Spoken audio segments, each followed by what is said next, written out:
Bismillahirrahmanirrahim. Innal hamdalillah nahmaduhu wa nasta'inuhu. Assalamualaikum warahmatullahi wabarakatuh.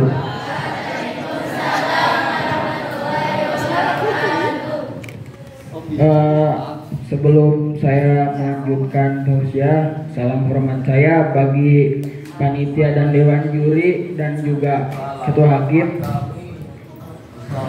Bismillahirrahmanirrahim. Alhamdulillahil wahidil qahar al-azizil ghafar al-muqawwiru alayhi wan nahar tadhkiratan lidawil qulubi wal absar wa tabsyiratan lidawil albabi wal iktibar ahmaduhu ablagu azkahu asmalahu wa namahu asyhadu an la ilaha illallahul bari'ul karimur raufur rahim.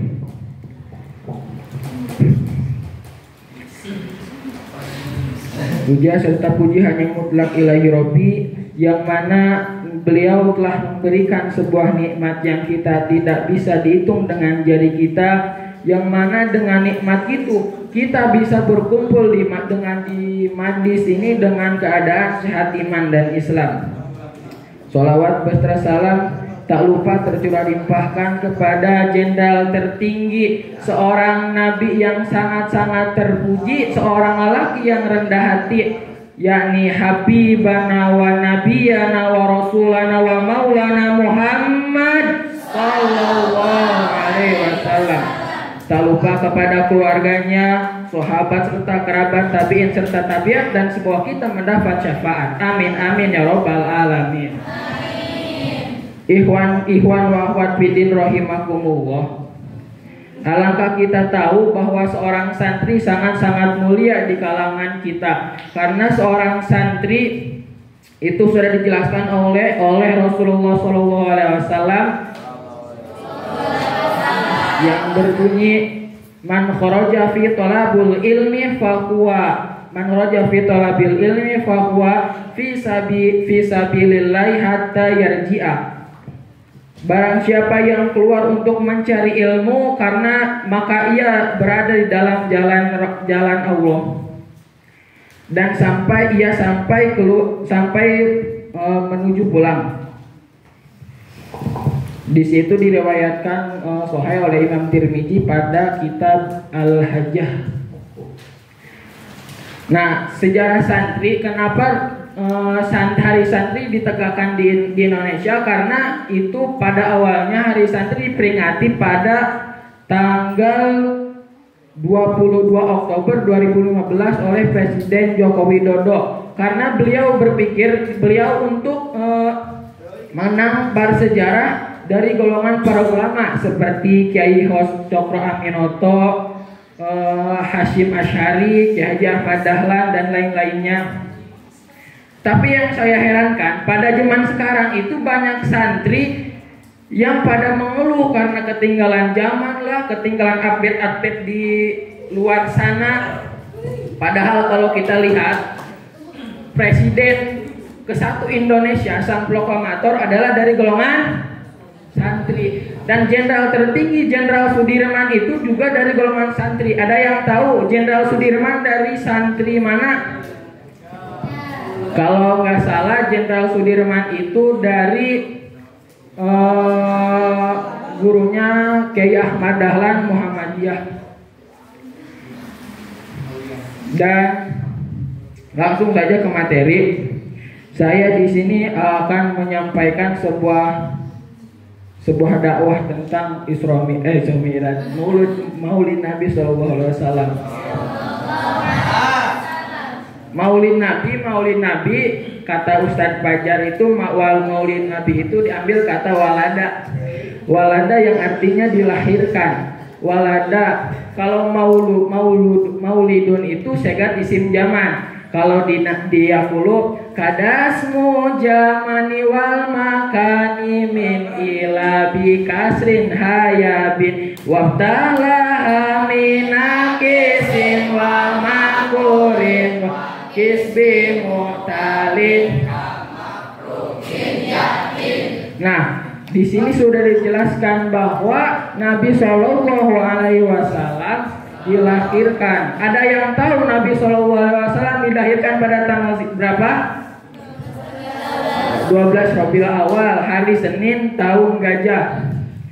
Dan kalau menurut Masehinya, Nabi SAW dilahirkan pada tanggal 20 April tahun 571 Masehi di Mekah. Dan saya juga mau bertanya, karena ada peribahasa tak kenal maka tak sayang, maka kita harus kenal dengan yang namanya Rasul. Kenal di sini bukan yang berarti berjabat tangan ataupun saling sapa, tapi kenal di sini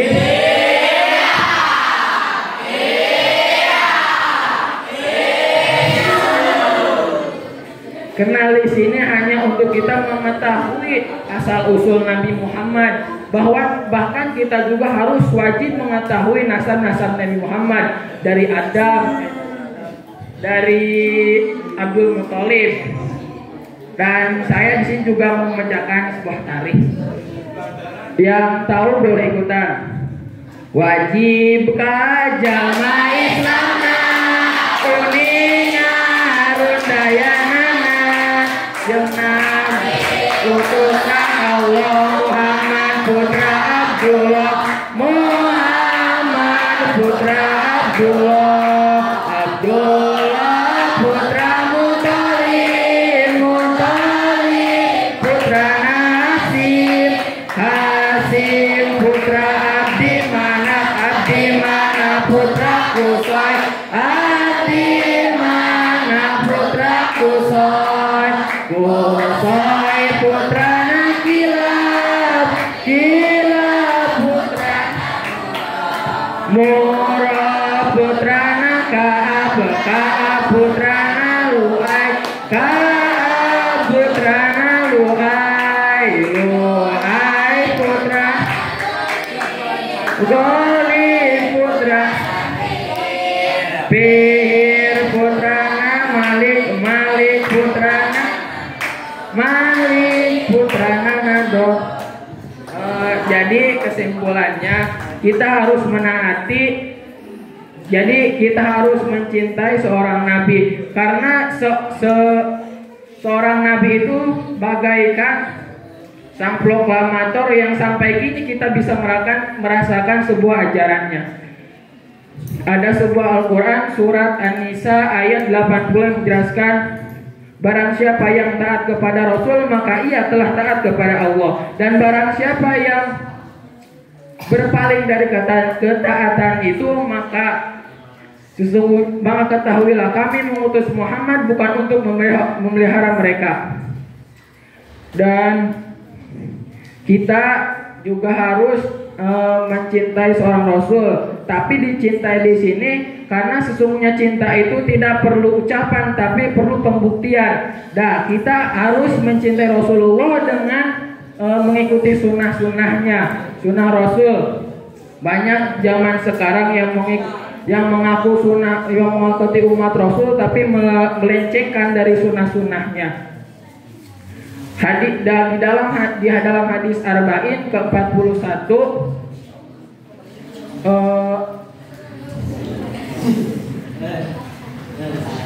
hadis ke-41 tidak beriman seseorang apabila intinya tidak beriman seseorang apabila ia tidak mengikuti apa yang dibawa oleh Nabi Shallallahu Alaihi Wasallam.